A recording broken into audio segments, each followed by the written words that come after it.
Bonjour, aujourd'hui je vais vous expliquer comment donner envie à quelqu'un de devenir manager.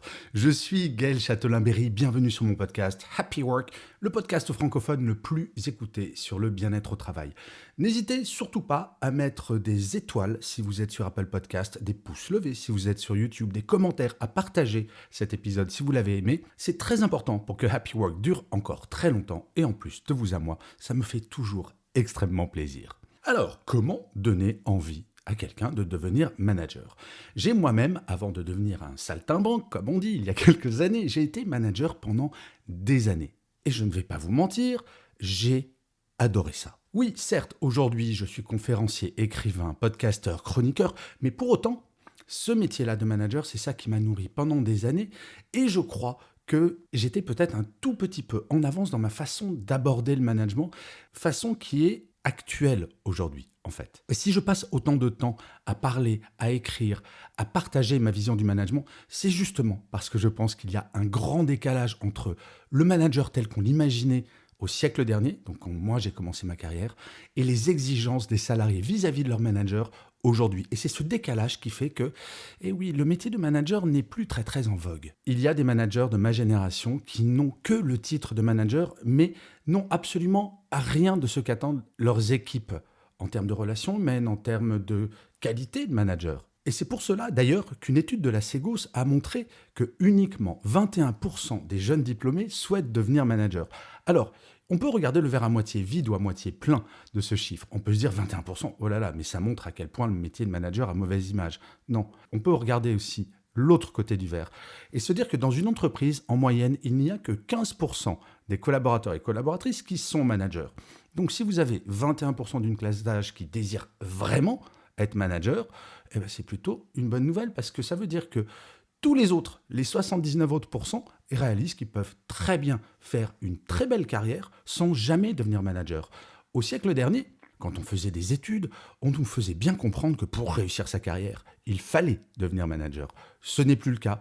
Maintenant, on devient manager par vocation. Car oui, je l'affirme, c'est un métier, comme vous le verrez dans un épisode de cette semaine. Et en fait, je vais vous expliquer ce que devraient faire les managers aujourd'hui pour réembellir ce métier de manager et pour faire comprendre aux jeunes générations que, ouais, manager, c'est un très beau métier. Parce que ce qu'il ne faudrait pas, c'est que les 21% de jeunes générations qui souhaitent devenir manager finissent par être tellement dégoûtés par ce qu'ils constatent qu'ils changent d'avis. La première chose qu'un manager devrait faire, c'est d'expliquer à ses équipes ce qu'il fait. Je ne sais pas si vous vous rappelez comment vous étiez quand vous étiez jeune collaborateur ou jeune collaboratrice. Si jamais vous êtes manager aujourd'hui, on ne savait pas trop ce que faisaient nos managers. Ils étaient souvent enfermés dans leur bureau, ils passaient beaucoup de temps en réunion. Et nous, on trimait, on était à la mine. Et on se disait, ça a l'air d'être cool manager quand même, tu passes ton temps en réunion pendant que les autres travaillent. Alors qu'on sait bien, alors que même pour les managers de ma génération, bien sûr que c'est beaucoup plus compliqué. Bien sûr qu'il y a des négociations à mener, bien sûr qu'on doit protéger son équipe, mais exprimer son quotidien, expliquer aux équipes, voire même demander à son équipe, dites donc l'équipe, à votre avis, c'est quoi mon métier? En quoi ça consiste? Et peut-être à ce moment-là, d'expliquer quelque chose qui me semble absolument fondamental, c'est que un bon manager, je crois qu'avant tout, il aime son équipe.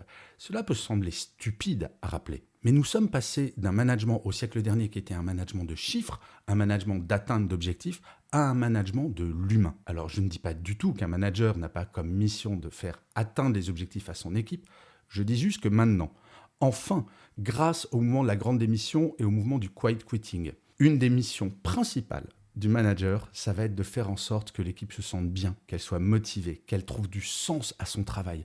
Bref, on est passé d'un management plutôt mécanique, plutôt technique, à un management profondément humain parce que la problématique centrale d'une entreprise, c'est d'avoir des salariés impliqué, motivé et de qualité. Je crois qu'un manager doit oser parler avec son équipe de ses objectifs en termes humains, en termes de management.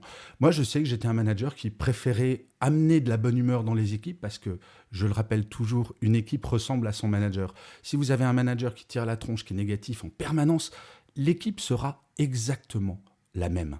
Donc je crois que pour donner envie aux gens de devenir manager, il faut rappeler deux choses. Un, le métier de manager est un métier effectivement complexe, mais qui est enthousiasmant. L'objectif, c'est de faire en sorte qu'ils apprennent tous les jours. L'objectif, c'est de faire en sorte également, ça j'aime bien cette définition-là, qu'en fin de journée, chaque personne de l'équipe rentre chez elle dans le même état que quand ils sont arrivés le matin, voire en meilleur, et non pas avec le moral plombé, épuisé, rincé. Ça s'appelle le bien-être au quotidien. Et vraiment, ce qui me semble important de rappeler aux équipes, c'est que manager, c'est manager de l'humain. C'est Richard Branson, le fondateur de Virgin, qui le disait déjà il y a longtemps. Si vous voulez que vos salariés prennent soin de votre entreprise, prenez soin de vos salariés. Eh bien, le métier de manager, c'est exactement ça. C'est de l'humain avant tout.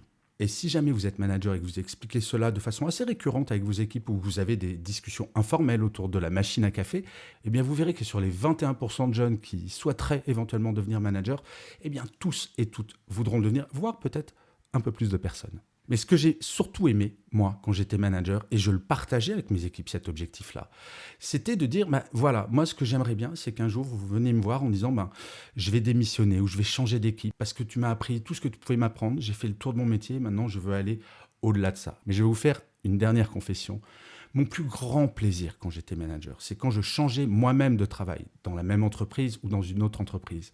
C'est de recevoir les CV de membres de mon équipe qui souhaitaient me suivre. Et là, je me disais, je suis peut-être un bon manager parce que les gens veulent continuer de travailler avec moi parce que la relation manager-manager, c'est avant toute chose une relation humaine qui doit être riche.